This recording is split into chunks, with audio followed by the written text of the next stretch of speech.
I'm sorry for accusing you of having underage kids in your Discord. Okay. Like, I was totally wrong on that one, right? There's no one under 18 in there. I know that for a fact, right? Right, yeah. Right, okay. Okay.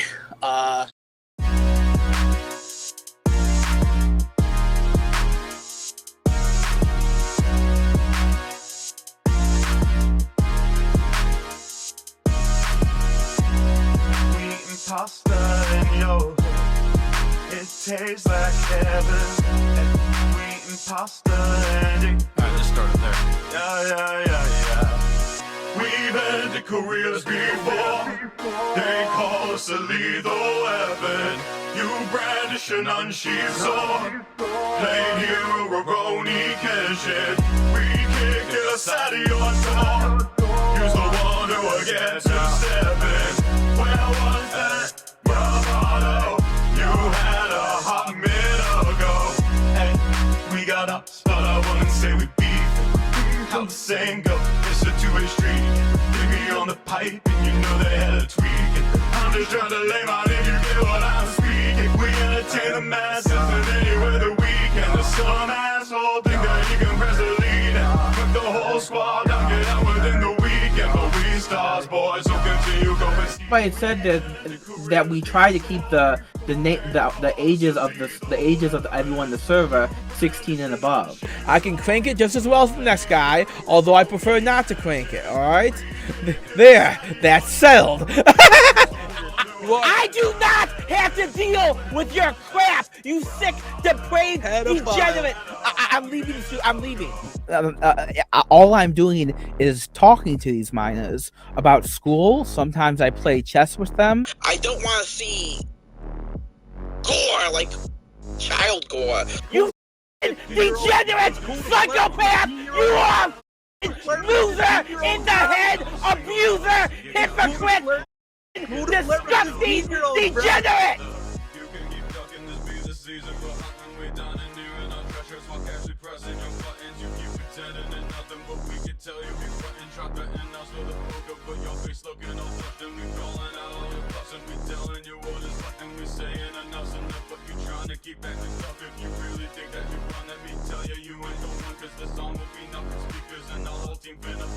Oh, they're both above the age of 18 like I thought they were.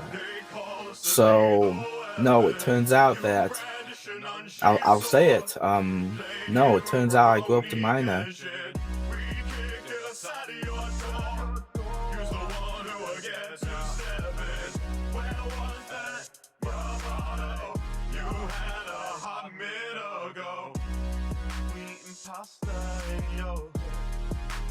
Tastes like heaven, and we eating pasta and it good. Yeah. Ladies and gentlemen, at long last, welcome to the predatory story of the TheWhiteBowser Part 2. The story of Earl Doobie, a man who in just a few months went from a complete unknown to one of the most notorious internet predators out there. People found out that he groped his underage co-worker at his movie theater job he used to work at. About a year after that, he went back to that exact same movie theater and delivered a threat of explosives, which of course got Bowser sent to the mental institution. This creepy web of lies and degeneracy that this guy had hidden away for years was all getting brought to light week after week. And the longer this all went on, the worse and worse it got. And that's what you're going to see in today's video. Because if you thought it was bad in the first one, the story of Bowser gets like 10 times worse in today's video. And you can even see that by the duration of it. We have a whole lot we need to talk about. Where we last left off though, Bowser showed up on the 110 Autism podcast one final time. He got grilled, he got told he wasn't getting paid, and after the fact he said he would never show up on the show again. And that's again how we ended the last part of the documentary. And in today's, well, we start with Bowser coming back onto the show the next week. Oh, no mags with the 5 after he gave the 10. If you give him a dime, I'm charging back, Nibba. Well, I'm trying to, honestly, no mags. Look, man, this is about humanity. Yes. It's not about your $5, yes. Man. It's not about your $5. It's about creating something beautiful that can last beyond this rotten shit that has become of all of this It's about me apologizing to TheWhiteBowser. Oh, yeah, there's Bowser. Smoke. Smokey is here. There's Smokey's Smokey here. himself. There he Okay, is. Smokey. Hi, Smokey. Bowser, bro, I am like I'm genuinely so sorry for calling you a predator, bro. Okay. I like to hear that. I am too. I'm sorry for accusing you of having underage kids in your Discord. Okay. Like, I was totally wrong on that one, right? There's no one under 18 in there. I know that for a fact, right? Right, yeah. Right. Okay. Okay. What else is there here? I'm sorry for saying you look like him of other things, right? I'm sorry for telling you look like a cock. Wait, I don't even remember you saying that, but okay. Yeah, That's it was just a slight offense, man. He's just trying to remember everything. Because, like, your hair, like the pubesness, like that was a joke. Well, my hair is a bit curly, so it can look. So curly hairs can look like pubes sometimes. Well, let's go live. Do you remember how Count Dankula said that he had a micro penis? Count Dankula. You remember how Count Dankula said that? Yeah. Sure. I am in the Count Dankula club. You're the micro penis club, dude. Count Dankula. Remember how Count Dankula said he had a micro penis? I'm in the Count Dankula club.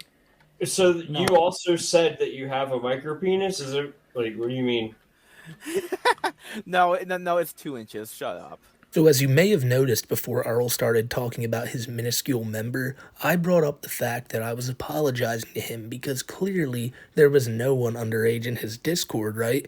Around this time, rumors started flying that Earl was hosting like this really creepy Discord. And horrifyingly, these rumors would soon be proven true. However, until proof came out of it, Earl was willing to deny, and you'll be seeing quite a lot of that. But first, Bowser had to give his opinions on the current sports landscape at the time, and then he showed how little he actually knew about anything sports related. Bowser, what I want to do for you, man, is let's let the people get to know you just a little bit better. You know? That's what I'm ready for. Because, so, for example, let's talk about some fun shit. Look, we talked about drugs briefly in the past. Can we talk about the Super Bowl? Yeah. Yeah, let's talk about the Super Bowl. So that holding call made against the Eagles that was so fucked up, all because of a light tap on the uniform. Can we stop looking, Bowser? Can you name me 5 players from the Chiefs and 5 from the Eagles? No, I cannot. No, I cannot. I can't even. I can't. I cannot. All I'm saying is, Bowser, that's good for you, man. Where your sports knowledge at? I hope you don't judge me too hard. It's just a preference. It's just a preference of teams that I have. You play rugby. You play rugby. Why are you gonna? It's a brutal sport. We beat the fuck out of each other for it. Rugby is not a brutal sport. But what? Whoa. He did not just say that. Okay. I want to see footage that is as brutal as football. That's not hard You'll to see find. worse. But you see, the purpose of this stream wasn't to talk about how small Bowser's nether regions are, or to talk about sports. It was about me apologizing to the TheWhiteBowser for ever accusing him of doing anything predatory. And still to this day, I don't know why he would have even believed this considering the things we were saying about him on a weekly basis, but I had to leave the stream for a little bit that night. And when I joined back, I just had to remind Bowser one more time that I was just lying, and that he was indeed still a predator. Guys, Smokey is back. What's going on, buddy? How's it He going? has something to say. Yeah, no, I just joined back to say, Bowser, earlier I apologized to you for being a predator, and that was my mistake for calling you that. I should have never called you a predator. What I should have called you was a predatory groper, a pedophile. There's a lot of things I could have called you that I didn't call you, and He's gone. He's wow. gone. And so ended the legacy of the 110 Autism podcast. After Bowser left, we wrapped up the show and there was never an episode to be had again. But then the following week, just to spite the TheWhiteBowser, myself and Kiwi started our own show called Too High for Stupid. The topic, of course, was TheWhiteBowser, because around the time TheWhiteBowser had put out a video saying that I'm gonna get my YouTube channel taken down because he's reporting me frantically. And I'm telling y'all, the amount of smug videos that was coming out from Bowser around this time period was just, it was insane. You'll notice it in this one here. Now, I would show you the video as is, but I can't seem to find an archive for it. So we're going to show the original 2i for Stupid first episode that, that starts with us covering Bowser and ends with Bowser screaming at me with more rage than I even thought he had in him. This is a really weird video from Bowser.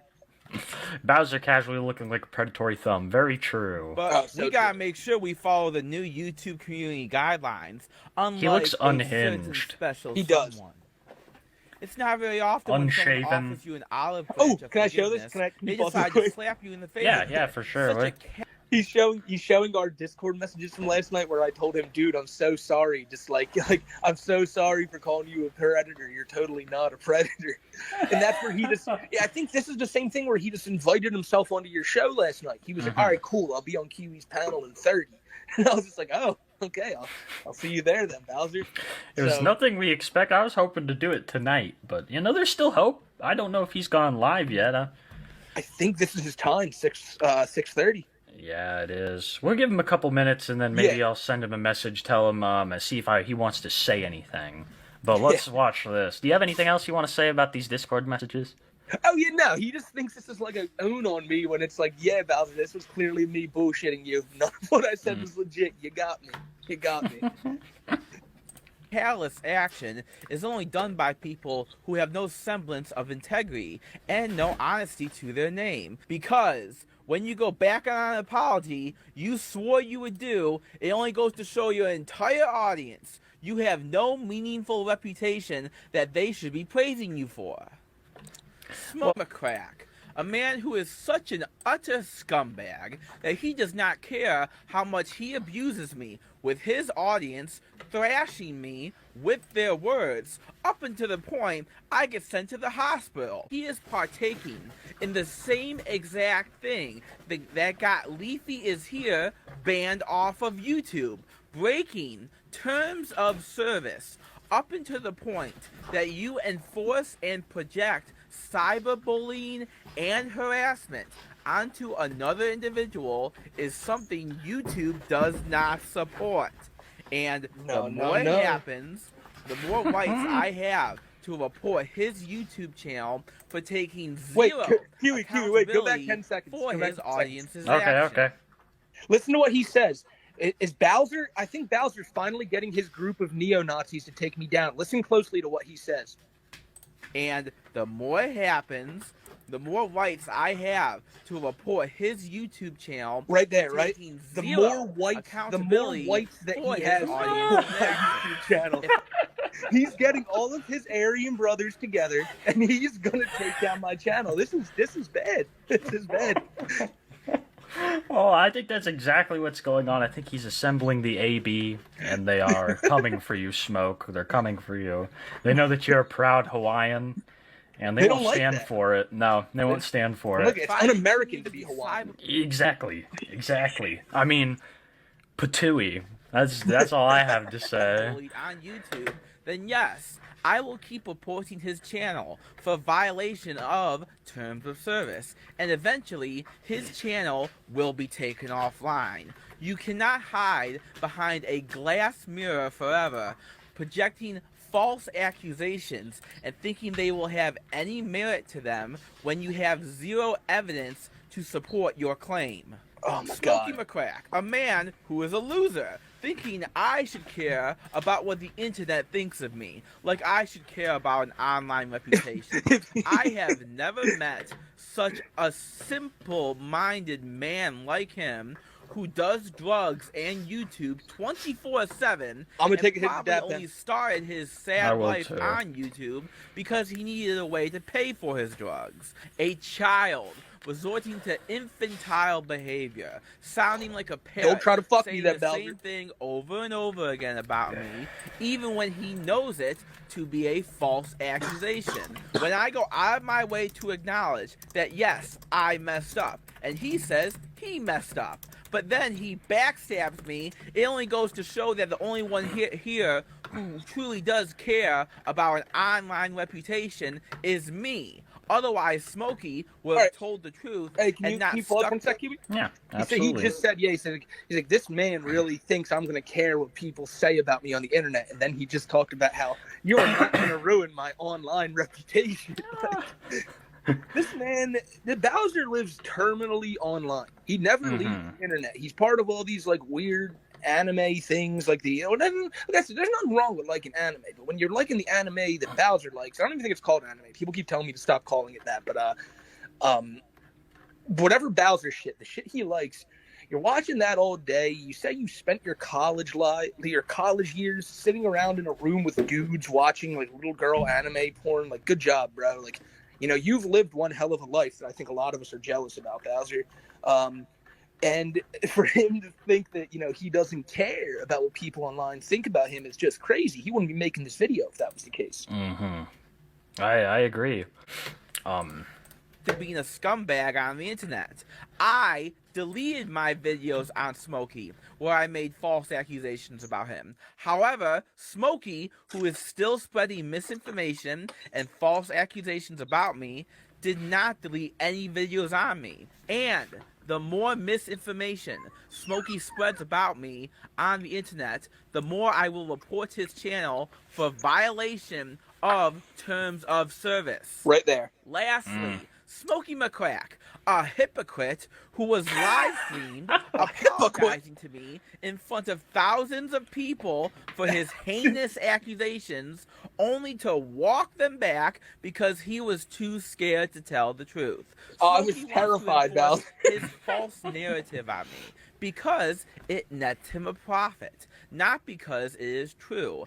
I would like to know what the stands of the Smokey community That's another thing. I've seen that before. What is a stan? Is that like someone who's like... I don't know. It's like a cult following? Like they have a cult following? Wait, I found this out. Like just a week ago, right? Because I'd always seen that too. I thought it just was like a really big... Because I've seen people in like the... I thought it was religious. I think it had something to do with the Eminem song "Stan." Like, oh my god, that makes so much sense. Yeah, right? That's what Kame's saying too. Stan is a stalker fan. Yeah. Stan that was a real story. Like one of his fans fucking killed his pregnant girlfriend. Bro. Oh my goodness. Fucked. Oh man, so that's what that means. Maybe Earl has his finger on the pulse a little more than we do. Maybe we're not giving him enough credit, you know? Maybe we're just not as advanced of a man. Maybe we're just not at that stage of evolution yet, Smokey. Nah, he's just a. I always try to find a workaround for this word. He's regarded a buffoon. A buffoon is the word I'll use. A buffoon. Likes to violate his principles and ethics just to make a quick buck. A greedy little man-child like him. Oh, stop! Please kind stop of the video. hilarious. A greedy little man-child. Okay, just the word little. Bowser is admitted that he is 5'6", 230 pounds. This man is a couple inches shorter. He's hitting Cyrax levels. So for him to be calling anyone little, like that's not factually correct. How he was so certain he would sue me for $5 million, but then ran out of gas to continue with that own false story because, of course, it was a scare tactic. I called him out on that early on. Let it be known that at least I have the willpower to show my face, and I don't hide behind an avatar because I know when to say I screwed up. I deleted my videos on you, Smokey, because I knew it was misinformation. But you, in turn, decided to spread even more misinformation about me on the internet, and then you doubled down, being arrogant to the fact that you were wrong. I knew not to trust you, but I was still nice enough to give you one more chance. You're dumb enough. Even though you spat in my face. Just goes to show that I really am the bigger man because I don't use doctored screenshots. Thank you, bro. None of them are doctored. None of my actions. I mean every word I say. You do not. you will reverse your actions just to continue your fake narrative, so you can continue to make money. Maybe you really are a grifter after all. Since it is clear now that Smokey does not care about what he says or how he says it, so long as it nets him a profit, I will continue to support his YouTube channel for violating He meant to TOS, say report. enforcing cyberbullying and harassment, and spreading misinformation about me on YouTube.